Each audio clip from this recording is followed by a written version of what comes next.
Hi everyone. In this week's Parsha, Teruma, we learn about how Hashem explained the menorah to Moshe Rabbeinu. And the Torah tells us, the asita menorah zahav tahor, you will make a menorah out of pure gold.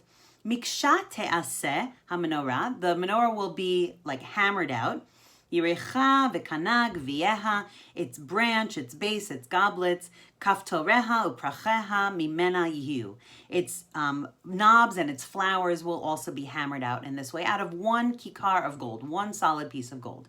And we know that Moshe Rabbeinu had a hard time understanding exactly how the menorah was going to be made. Also, the Torah uses an interesting form of the verb la'asod. It says te'aseh, which is passive. It will be made. So Rashi explains that this means Hashem said to Moshe, Hashlech et hakikar la'or, throw the kikar of gold into the fire, v'hi na'aset me'aleha, and it will make itself. So the question that's asked is, if the menorah is going to make itself, why does Hashem even describe it to Moshe Rabbeinu? Why is Moshe Rabbeinu even trying to understand, how it's going to be made? And also, why is Bezalel given credit for making it when really Hashem made it?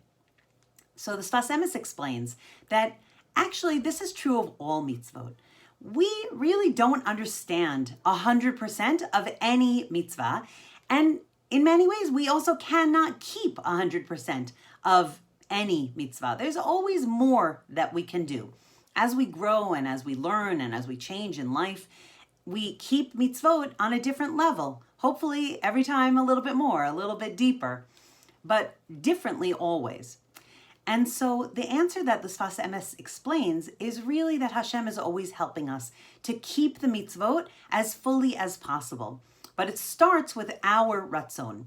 We cannot by ourselves keep any mitzvah, but Hashem helps us. And why does he help us?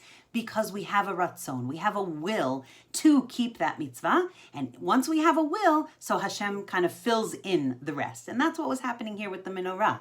That Moshe Rabbeinu wanted to make the menorah. Bezalel wanted to make the menorah. They just didn't understand how. And so Hashem comes and he completes the picture.